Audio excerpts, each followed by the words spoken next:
I think we're back. Woo We'll woo. give it a couple minutes, maybe let people Filter back in. Yeah, sorry about that, guys. It's your fault. It's my fault. Clearly, Orphan's taxes folder was taxing his computer too much. Hey, that's my private folder, dude. We know. Hey. We know you have one. Dude, Everyone knows. Have I ever told you this story? So I'm ready, dude. I don't know. I worked at a place in high school. I did video editing over the summer, and I had an external hard drive that I would bring in, right, for footage and everything. And as a joke for my friends, I started up a folder that said, hold up, let me just, yeah, we are still live. I started up a folder and like hit a folder in there that said like XXX, do not look. Okay. And my friends thought it was funny, but I didn't take it off, and someone had to go through and like look through my hard drive to find some footage at work, and they found that. I don't think they clicked in it, but I know they saw it. Like they were like over. They were like too horrified to like look at it. I know they saw it, and I'm like, there was nothing in there, but like you can't. Oh shit! You can't bring it up. You can't tell them. And I was in high school, That's so great. I'm mortified. That's so good. I got myself. I played myself there, man. I love it. I love it. All right, cool. We're getting people back in here. Thank you for rejoining us, guys. Cool. I'm just going to put a couple posts back out into the void. Souq broke Twitch. See, you really did. Yeah, that's powerful. That's power, man. You should do a Kim Kardashian with with Ken's head. Yeah. Oh, that'd be sick. Don't tempt me. Don't tempt me to break open in Photoshop. I do have to say, I'll do it, dude. Your personal Twitter, your profile picture is so sick. You look like Joaquin Phoenix from Her, and it's awesome. Fucking boss. I appreciate that. Boss mode. We had that. We had a NASDAQ article come out recently about what we're doing. Okay. Oh no shit! To really up our game in terms of looking financial, you know. I love it. And like, but the best part is like below it's just shorts. Yeah. Yeah. You know? Literally. Yeah. Yeah. Bright yellow shorts. It literally was. It was. I called it. Yeah. I knew it. Amazing. All right. Everybody needs a good photographer friend that can come and help you out in the middle of the day and stand against. This is true. You know. This is true. That is true. All right. I've got your screen share back up. We're good to go. Sweet. Okay. So now that you're on the pool page, you can see some of the high level stats about the pool. So you can see the fees that you pay as a buyer, as a seller. You can see the volume of the pool over various time periods. Can I ask another dumb question, Ken? Shoot. Why, as a buyer, would I have to pay a fee? Because of the fact that on OpenSea, you have a dynamic where they make you think that the seller is paying the full fee and the full royalty. Right. But if you think about it, if somebody is if I as a seller know that this is the case, I'm just going to price the thing differently. So ultimately what happens is that really like there's a middle ground where the buyer and the seller both kind of pay part of the fee, but it's just obfuscated a little bit. And so when we thought about how to price assets here, it made a lot more sense to us to just have both people participate equally there. And then I guess the same happens with eBay too. A pricing point that's actually, Yep. And so we establish a midpoint of the pricing based on those two fees. So ultimately it doesn't really change for the buyer and the seller. It's just a little bit more transparent about the fact that like we're not just doing financial engineering to make it seem like something that is not the case. Okay. And then those fees, those pool fees are dynamic. They switch based on what I think you said there was like an average that you took. So the royalty one was dynamic. It's something that, that's something that we update monthly just based on what's being paid to parallel in the broader market. Okay. But it actually hasn't changed much in the past like 5 months, like ever since OpenSea's initial like, hey, we're temporarily doing this. It's been pretty much set at people want to pay around 3%. And that was actually something that we I was talking to a lot of people in the parallel community back in February, March timeframe to get insight on this, and like the general consensus was we want to pay a royalty to support parallel, but like 10% is we don't want to pay 10%. So I think the qualitative and quantitative data kind of led to that. Cool. The LP fees, these are something that, again, when you put in that USDC so that you can earn part of the market maker fees, that's what this LP one is. So again, right now, Souq is providing all the liquidity. So all 31.7K of that is stuff that we've put in there. But again, once we hit those volume thresholds, there will be an opportunity for others to permissionlessly come in and do that. And when that is open, you'll just click manage here, and then you can dictate how much you want to put in. Right now, you see it's grayed out and says that liquidity is managed by us. We have some collection details. We have these little tutorials if you want to look at how everything works. So you can jump through here and see these little animations. There's a little more detail about the fees down here, as well as that may exist. It's not product risk. It's more so just typical boilerplate. Like, this is a financial product. Do your research. And so that is the gist of everything up top here. Where's the Scrooge McDuck button? Yeah. To make you rich? Yeah. Yeah. Like every once in a while, I'll go on Looks Rare or I'll pull some Prime or something, and just like, hey, you have a free ETH in here. It's like, oh, okay, cool. A whole ETH. Thank you. Yeah, where's that? Yeah, that's a new feature request, but I'll put it on the roadmap. All right, we'll let the product team know. Yeah. You guys can test it out. If you wanna have unlimited ETH, I can give you the testnet product, and you can go on Girly. Wait a minute. Everything you want. Hold on. Testnet. That sounds suspicious. Yeah. Well, I think he's pulling on us. Yeah, exactly. But the way that the product actually works here, very similar UX to any marketplace that you're used to. So you can come in here and filter by things. So the way that the product actually works, and the reason why the APY is so high, again, it's at like 23% right now, is because typically automated market makers trade two assets against each other. So you could have like USDT versus USDC, or USDC ETH, or other more volatile tokens against each other. And that creates a paradigm where only those two tokens can trade against the liquidity in that pool. And it causes you to fragment liquidity. So like to give an example here, I'm going to throw out like a random number, but on Uniswap, there's probably like 1,000 pools that have USDC as one of the assets trading in them. But though the USDC in each of those pools is fragmented and specific to only that pool. Right. So the way that Souq works is that we actually, basically the math that governs the price of assets in the AMM is called a bonding curve. So all of those two asset pools have one bonding curve. Souq has built our AMM where it can have infinite bonding curves against the same pool of USDC. So what that does is, you'll notice if you look through the cards here, for common first editions, you can see it costs $1.21 in USDC right now. But if I wanted to, for example, look at common special editions, those are all priced at $13.51. If I want to look at, let's look at some rare cards. Obviously, those are priced differently for first editions, special editions differently. And so we basically have a bunch of different bonding curves operating against the same pool of USDC. What that does is it makes the USDC way more efficient, meaning that if you put USDC into this pool as a liquidity provider, you are going to get earnings from every single trade that happens, as opposed to if this was more like a typical AMM where those would be 10 different pools and you have to pick which one you put your USDC into. Right. Okay. So it's way more efficient in that sense. The reason that we've done USDC, which I know that this is it's a little bit controversial to some of the people in the community, as we've learned. But the reason for that is, if you provide liquidity to an AMM with multiple volatile assets, then what happens is there's a thing called impermanent loss that you're exposed to.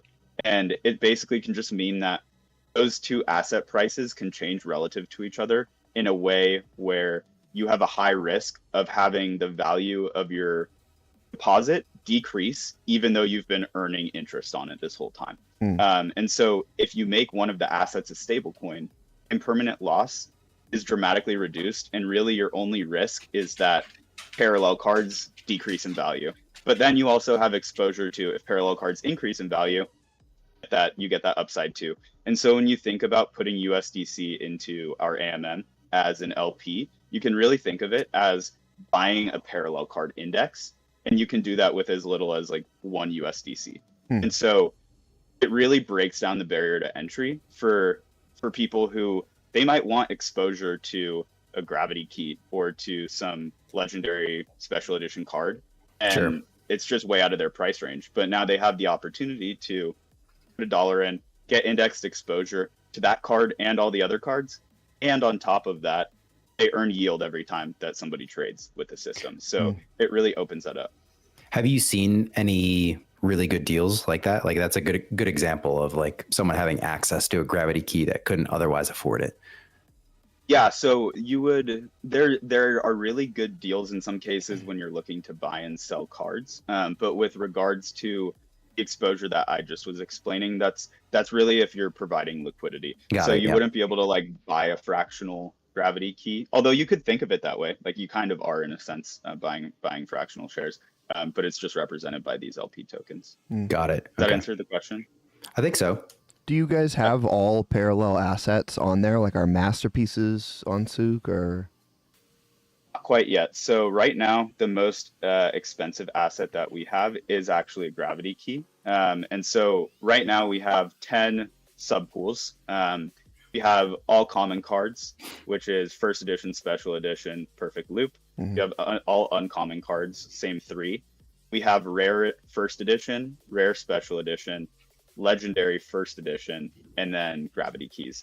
And so really, as we open up providing liquidity to everybody in the community, that's when we'll have the opportunity to add a lot of these much more expensive cards. Reason being is that for these cards, you basically need a multiple more USDC value than the price of that card in order to market make it efficiently. So for example, like if we wanted to have some masterpiece that is listed for a few ETH or something like that, you would need probably like $20,000 to $30,000 of USDC as liquidity to be able to allow you to trade up and down the price range of that card without causing some really bad pricing dynamics. So a lot of those more expensive cards just get unlocked by more liquidity in the system. Got it.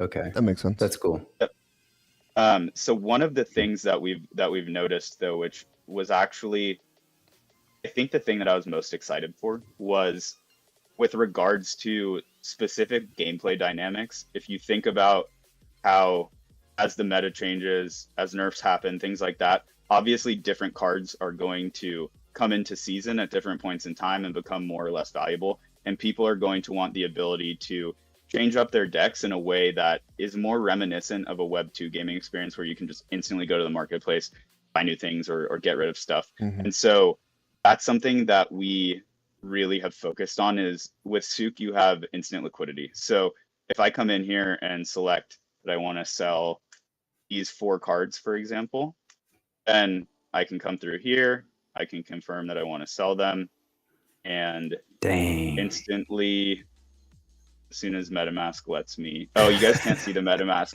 pop up, but MetaMask is indeed here. Okay. And so I just initiated that transaction, but this is going to confirm, and then I will have sold those cards. And so that's something where obviously if people have put offers into OpenSea, you can go and have the same experience, but it's not quite as universal, where you can just like come in and anything that's in your wallet. So we actually, on this sell tab, we look at every parallel card in your wallet and we show you all the ones that the pool can purchase based on the different bonding curves and things like that. And so what you just saw was a quick sell there, but we really see this as an opportunity where if somebody wants to, for example, they've been playing with an earthen deck and they're like, you know what, I'm ready to go Cathari, then they could come in and they could sell that entire earthen deck and then instantly use that USDC that they just got to buy a whole Cathari deck and like put that together. And so it creates a thing here where like people don't really want to have to keep digging into their savings to be able to like float that money. And so sure. that's a really nice dynamic. And we've actually seen during some of the stadium tournaments, like right before and after, we've actually seen flurries and activity where it's pretty evident that people are coming in and using the product for that exact reason. So Oh, it's been really interesting. cool to see that play out already. Also, shout out Stadium, our friends with the tournaments. Dude, Our boys. I gotta say, I'm so pumped for Battle Tower. That shit sounds so fun. Yeah, Wait, what is it? they're cooking up a lot of cool stuff. So I don't Cersei know has if I been know. talking about Battle Tower. Like, it's gonna be like an API integration to Parallel where you can like Pokemon gym badge style battle through people, and Ooh. you can like pink slip cards and stuff. It's like it sounds really cool. That is cool. That's a good concept. Yeah. Yeah. And Ken, so Yeah. like this is all because you guys use the AMM. So you're like selling to a trade bot, and the trade bot gives you the money, and then it goes and sells it later, right? And so because you have that trade bot always online with the liquidity, that allows you to do these trades quicker like that. Exactly. But unlike as a bot, it's more that just the like when you put liquidity into the system, technically have ownership of a share of all of these cards that are available to be bought. Okay. So it's more like always on exchange where the money that people have put in as liquidity is used to facilitate both buys and sells. Okay. That makes sense. And how does the gas discounts work? Like what amount of cards do you need to be trading in order for there to be like a noticeable gas discount versus OpenSea? So let me give some cheat codes here so people can take out your pen and paper. Let's go. Hold up. But basically, to give an example, I think if you're buying or selling over 50 cards, we're typically seeing that gas is about 1/5 of what you would pay on Holy shit. OpenSea. That's crazy. And I would say from like 1 to 5 cards, depending on the cards you buy, you might see some minor efficiencies. But really, like once you get past 10 is usually where you start to see significant, and then it keeps scaling the more and more you buy. So like I was saying at the beginning, we had somebody who recently bought or sold like a few hundred cards in a single transaction, and the gas per card was like 10 cents versus what you'd typically see on OpenSea is a lot higher. This is actually oh wait, hold on, I'll let me switch my share to this tab. Dude. But this is our He's fancy ready. Dune dashboard. I don't ever go but to you Dune. can- It scares me. Really? I like other people's tunes. Yeah, when people show me, I've been there myself, and I'm like, this is terrifying. Yeah, I think running the queries can definitely be a bit intimidating, but from a tool perspective, it's like, yeah, Dune is awesome. Shout out to their team for making something very useful. But yeah, you can see here, this really highlights the gas efficiency. So what you can see in this, and we can share this in the notes and stuff like that, but the time interval just says so this is like the last 24 hours of trades, this is the last 7 days of trades, this is the last month of trades. Sure. You can see the average number of NFTs bought or sold in a transaction on Souq versus OpenSea is like shit. 18 versus under 2, 34 versus 2.5, 28 versus 2. And here you can see the gas efficiencies, so it's Dear pretty God. pronounced. Wow. Yeah, so on average, people are paying last day like 74 cents versus 4.35 for OpenSea. So it's That's it's like huge. Is that really just smart good. contract wizardry, or is that the AMM itself, like sort of showing its muscle? No, it's smart contract wizardry. We have okay. we have some very, very, very talented smart contract developers that Very cool. we have been lucky enough to have as core members of our team. So this Yeah, is their that's really- genius It's really coming cool. into play.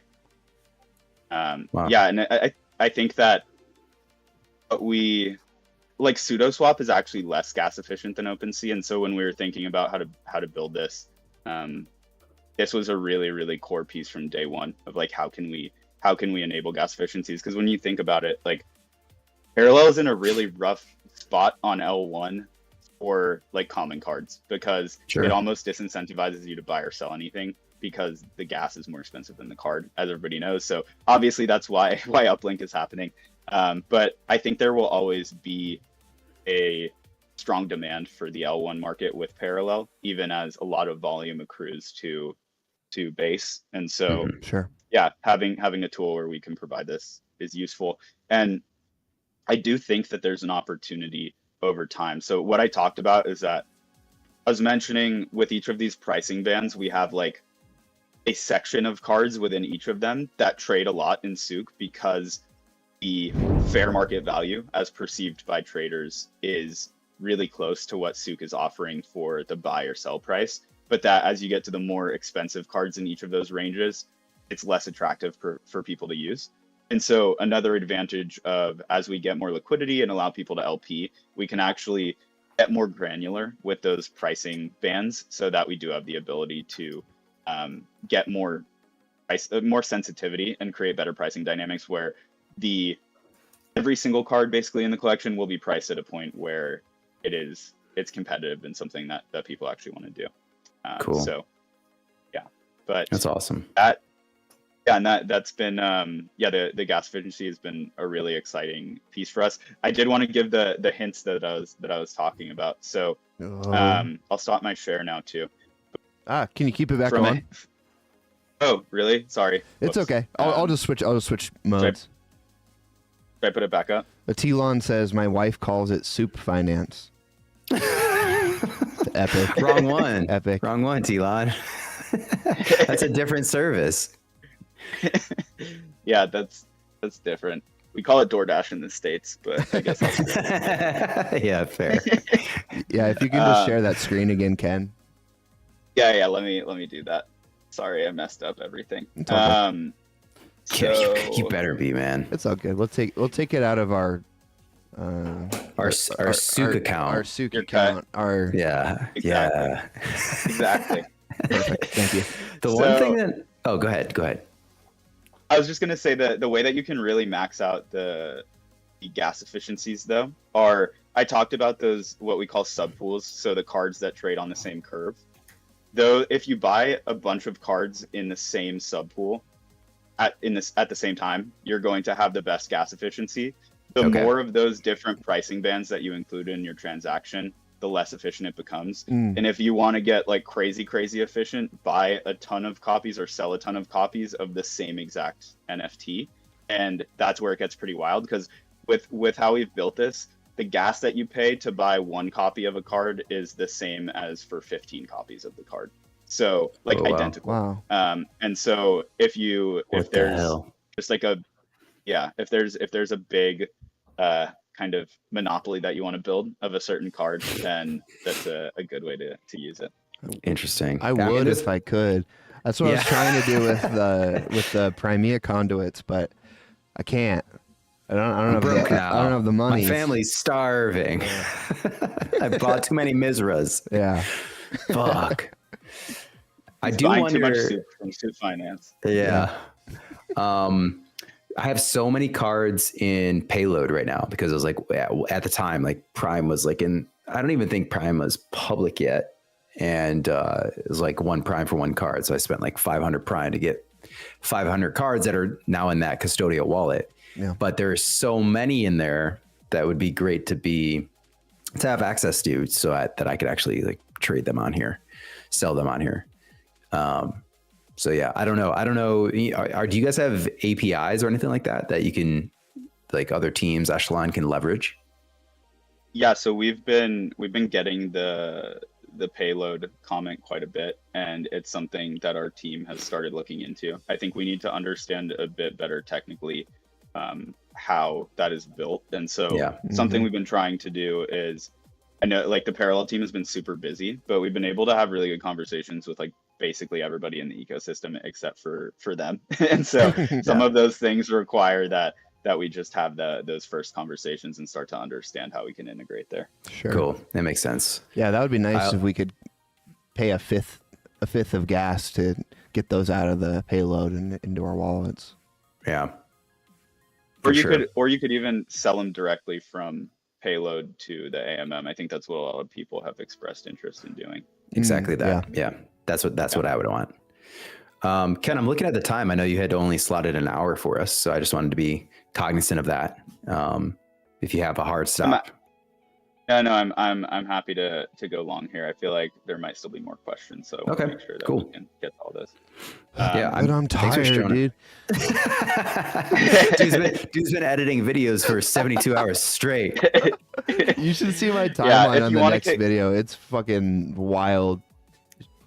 It doesn't if you look want to kick sane. me off, Nah, we're good. If you Let's run another half an hour. Let's make sure we get everything covered here. sweet. The another big kind of question request that people have been asking is when Prime, in terms of being able to pay and receive Yeah. with Sure. Prime instead of USDC. That is something where we're actually building we're building something for the ETF product right now that will be able to just kind of like staple onto the AMM to enable that. But just to give full transparency about kind of resourcing right now, we are launching the first version of that AMM, which is digital native assets. So it's basically going to be a yield generating index of Arbitrum DeFi protocols. Oh, cool. And so that's launching in Excuse me? October. Huh? Oh, what? That's crazy. That's how you can make your money so that you can buy more cards. Yeah, but let's talk that. Yeah. also not financial advice. But yeah, so we have the whole team pushing hard on that. It's going to be launching in early October, and then once that is done, we'll be able to come back and add some functionality to the AMM that's been building up a little bit. But that's the reason that none of these requests are being fielded super quickly. Got it. Makes sense. Fair enough. Given that roadmap, I know it's this like balance of availability and timing of development. Could you still trigger the liquidity pool so long as you met the volume requirements, or is that something that also needs to be further engineered? Nope, that's a light switch. It's already done. So it's Awesome. literally just like once we're there, we turn it on. Nice. Fuck yeah. That's cool. Yeah, so that piece is taken care of, and we just need to hit that volume threshold. And I think like another thing that's really interesting is people have been asking about like uplink too and how this kind of interplays with that. So right now we don't have any plans to deploy on L2, but I think like if that was something that interested the community and like Echelon was interested in having this coexist, then it's something where deploying this on base would actually enable a lot of cool stuff that we can't do on L1 just because of the reality of gas costs in terms of like operational execution, things like that. So it's something we're happy to support, but we also don't want to like step on toes in the community. So like it kind of is like we can do stuff if requested. Yeah. Okay. That makes sense. Yeah. Cool. seems You heard like it here, Echelon. Yeah, Echelon, you fucking idiots. What the fuck, you guys? It sounds like you guys have like plenty of great ideas. It's just about getting the word and getting the volume up, right? Absolutely, yeah. And I think like volume is ticking up. Like I think we did over 25K in volume last week, and we don't have like we maybe great. have from like a card volume perspective, we have I think the ability to capture up to like if we got 100% of the volume for the cards we support right now, we would still only have like 12% market share out of the whole collection because those expensive cards in the collection are making up almost all the volume. It's like an extreme power block if you do the analysis on it. And so once we start to support more assets and more of those prime cards, then that's when this can really explode in that manner. But yeah, we just need to kind of get there.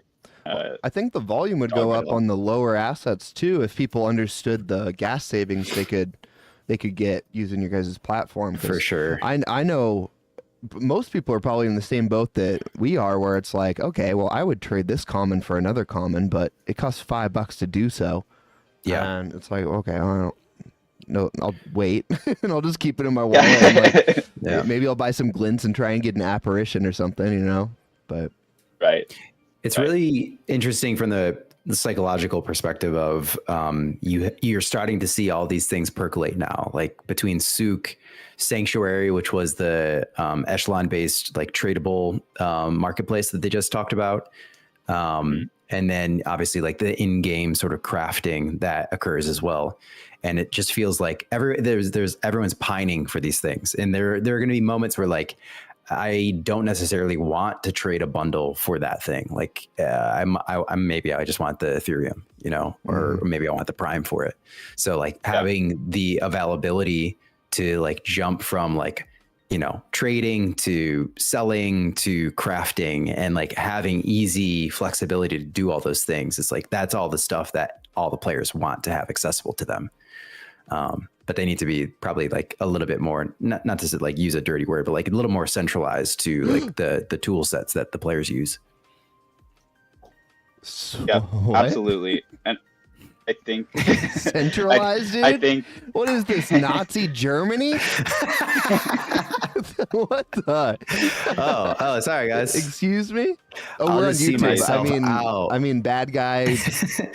Yeah, YouTube's gonna cancel our channel, dude. Oh no, can't do that. Oh damn. It's okay. I am Jewish, so I think I can forgive. Ken says it's cool, YouTube.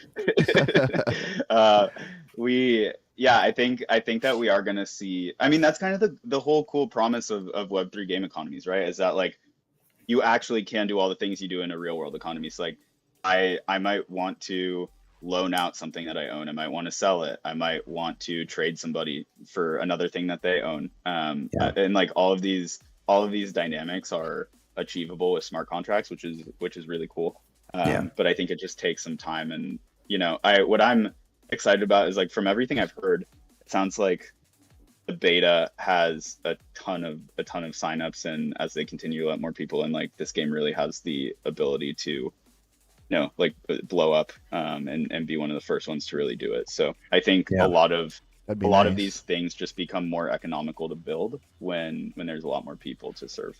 For sure. Yeah. I mean, you know, a reminder, like we are still in closed beta, and there's only a couple thousand players right now. So this thing is going to rocket itself. And then all the solutions that are built, all the channels, all the, you know, the solutions that are built around it will also hopefully see a lot of interaction as well. One of the things I wanted to ask you, like not necessarily related to the current pools, but like if we were to sort of like pontificate out, you know, a lot of different assets within the parallel ecosystem in the future, like Colony is this other big entity that's, you know, coming to fruition. And so I like to a degree in which it could even potentially be bigger than the TCG itself. How have you guys thought about 6551s and all the things that are sort of coming together on that aspect from Colony, avatars, and all the NFTs that are being created within it? Yeah, it's a great question. I think that, I mean, the short answer is that it's not hard to adapt the AMM to support other token standards. I think part of the unique nature of avatars, though, is that because they have the ability to basically go and act as AI agents and go and buy and sell stuff and own things, the valuing them, like it's going to be far less normal that two of them have like a perceived near identical value, right? Sure. And so I think that's going to be one of the unique challenges. And like if you think about it, like an AMM it's a really good tool for more commoditized assets. I was actually having like a fun conversation with I'm not sure if you guys are aware of Reservoir. They make like a lot of like data layer for I don't know them, but no. I was chatting with their founder the other day about this. But like if you look at how things work in I guess traditional markets, things outside of Web3, typically like really big ticket items that are more unique in nature sell in more of a like marketplace fashion, if you will. Okay, sure. Thinking about think about buying a house or anything like that. Like you can't get instant liquidity on a house unless you, I guess, get, you know, repoed by the bank. But I think a lot of Obama. I think that like these,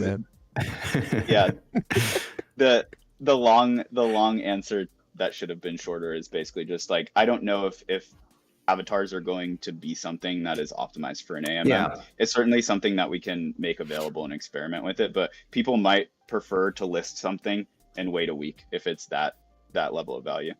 Right. I guess it's more, you know, it makes sense. I understand what you're saying. I wonder if it's more valuable about like the items that sit within a given avatar. And I think I forget what they had said, but there was something like hundreds, if not thousands of items that were created. And I think they're being created on an L2 as well. Maybe it is like partnered with Base. So they're keeping those costs down to a degree in which the players weren't even aware that those items are being created as quickly as they're being created, and to the quantity in which they're being created.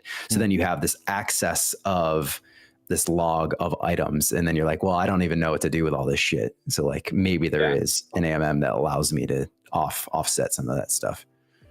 Yeah. So the avatars could certainly act as traders or like even bots that interact with the AMM. Yeah, like so you could tell your avatar to go and do ARB trading, look at OpenSea, and look at Souq, and constantly that'd be sick. Act as an ARB agent. That's my avatar is going to be a prostitute, probably. We all knew that. I think that goes unsaid. I'm gonna start up a brothel, an earthen brothel. I assume that your avatars are going to do nothing but nefarious things. So yeah, one of them's going to be an assassin. The earthen one's going to grow psychedelic mushrooms, and then that checks out. That one's going to be why not just have a universal avatar that does all of those things?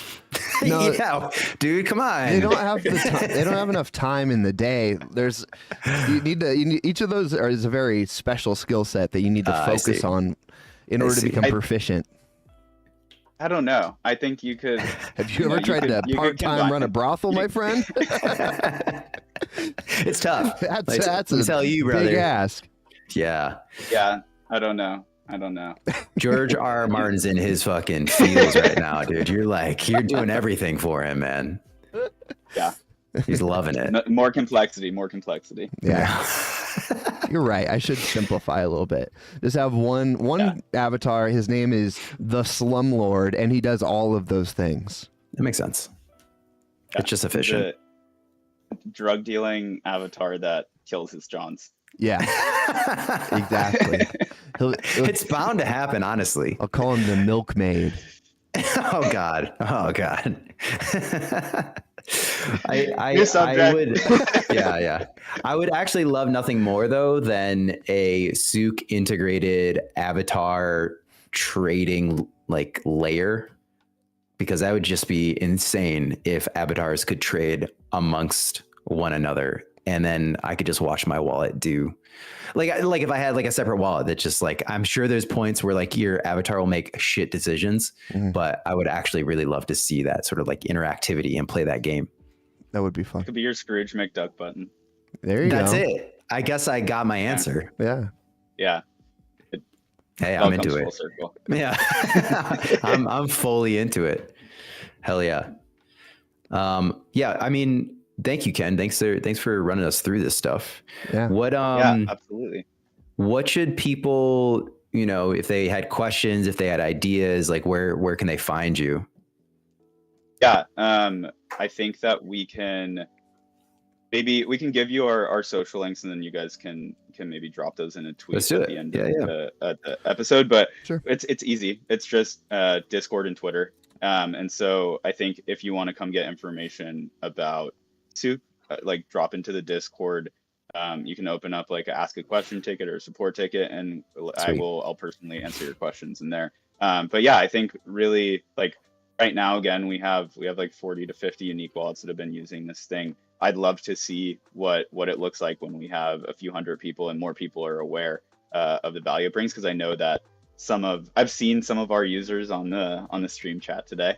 I'm not going to name names though, no doxing, but fair enough. But I know that people are seriously enjoying it, but it still seems like it's kind of in like hidden gem mode. So anything that we can do to answer questions, to maybe make some people who have maybe been lurking, but are not yet comfortable, Yeah. feel comfortable trying that out, then yeah, just reach out and we're happy to chat with you. Cool. I'm looking through your Twitter right now. Have you guys done any sort of calls or like, I don't know, like one-on-one tutorials, demonstrations, anything like that? Anything like that? No, we haven't been doing spaces yet. Main reason is because the inflow of users has been like, it's kind of been in a way where a lot of the people that have used the product I've kind of like reached out to one-to-one, and so a lot of those Got it. interactions have been personal. But if you think that that's something that we should organize, obviously we can make those available. We do have a couple kind of pre-recorded tutorials on Twitter, but anything that people would like us to do to help show how to use the product, things like that. Something we have been talking about with some partners in the ecosystem is starting to create some educational content about deck building and things like that, actually using Souq as a tool. Nice. So those types of things will hopefully be coming to fruition pretty soon, and people will be seeing those from some of the household names in the parallel community. That's a good idea. That's amazing. Yeah, featuring it in a video about deck building would be really a good, a pretty slick integration. I know that just talking here with you, even though it is a bit more long form, it's been really helpful for me, because I was definitely in that category where it's like, okay, I like the Souq guys. I know they have a marketplace of some sort. I don't know what I'm doing, and so I'm just going to wait for someone to explain it to me. Yeah. And so this has been very helpful for me. Same. If we, maybe if there was like a highly edited, like 10 minute video that took you through everything we talked about today, I think that could be helpful. Yeah, I think Alex and Alex couldn't join us obviously, but we were talking about potentially having him cut up this stream and put something together like that. So I think that you can expect that from us, assuming that you're okay with us doing that with you. Of course. Sure thing. Yeah. Awesome. Yeah. But yeah, I think, and really, I know that you guys are still more keyed in by a long shot than we are with the community. And so if you do hear things from people about like certain things that could be helpful in just explaining the product or making them more comfortable with us, familiar with Souq, like please don't hesitate to reach out. Because I literally, like, I will jump on calls with anybody to walk them through the product. Like I have no qualms making time for that. Hell yeah. Great. That's awesome. Yeah. I also, to echo what Orphan was saying, I think there certainly are aspects that are intimidating, even for a couple of guys that have been, in cryptocurrency and NFTs for a couple of years now, and have lost some money on certain bets, like we've taken risks. Maybe. Yeah, whatever, dude. I'm not confirming nor denying. My wife is watching. Yeah. Oh, sorry, Mrs. Orphan. But yeah, and also like we take for granted how much we've become accustomed to learning over like so many of those failures and experiences too. And then you start to see all the new people that are coming in, buying starter decks, getting accustomed to the ecosystem for the very first time. And then you realize like, oh, they have so far to go still. And so many of them are realizing like they don't even know necessarily how to take those starter decks and even ensure that their NFTs are utilized in their decks in the client. And then they realize like, I want other cards as well, so I can be more competitive. And so that's like that gap that needs to be jumped in terms of like, okay, I have these, now I just need these. And yeah, I could go to Souq to do that. So how do I bridge that gap? Those are the type of people that I love to see, because they're so innocent and influenceable. I can grab them in my giant milkmaid arms and put them into my brothel tutorial program. No. I can get them coming to you live. We're dropping it in 48 hours. Get them hooked on psychedelics, and then they'll be mine forever. This is the reverse rug, Ken. We're actually here to promote that. It's okay. I'm just here for show. Yeah, this is all about the psychedelic avatar. Yeah. 100%. Well, Ken, can you send us off with absolute beginner first grader watching this for the very first time? What's the elevator pitch on why they should use Souq or how they should get involved or like learn more about it, give us your short and dirty, and we'll go out on that note. Perfect. So the easiest way to get started is just buying or selling cards. The same experience as OpenSea. The only difference is that fees go to liquidity providers instead of going to some third party that is draining value out of the game economy instead of keeping it in the game economy. And so if you think about the way that you can buy or sell cards, you just select them, pick the number of copies you want, click the buy button, hit the button in MetaMask, complete your transaction, same exact experience. So that's the really easy way to do it. If you have cards that you want to quickly get rid of and then use that money for something else, then you can go and sell instantly with Souq. That's one of the big draws. Or if you just want to go and see if you can find some better deals on cards that you want to buy, then you can also go and do it that way. I guess more advanced way to interact with the product is once we make LPing available to everybody, then that would be a point where I would research AMMs a bit and decentralized exchanges and get more comfortable with those concepts. Because when you're buying or selling using Souq, again, it's the same thing as buying or selling using a marketplace. And so there's just not a lot of risk there other than just, am I buying this at the right price, you know? Mm-hmm. But like in terms of some long-term investment, not so much the same thing. But when you're LPing, you are basically putting your money into a strategy that you expect to earn you yield. And there's a possibility that if the price of parallel cards tanks or something like that, which none of us expect, obviously, only up and to the right here. But if that were to happen, then you would lose some value. So I think that it's just important that you really understand the risks there. And again, you'll see right there on the bottom corner of the website in the footer, it says not financial advice. So I think it's always important to do your own research, as with anything in this space. Fair enough. Well said. Fair enough. Well, thanks again, man. This has been a pleasure. I'm glad to have learned more about Souq. We will be expecting our $1 billion check in the mail at any point. And, besides that, I'm going to go start trading some cards. I'll tell you that much. Because I've got a lot of commons, and I don't want all of those commons. So now that I've got an option, I'm going to give it a go.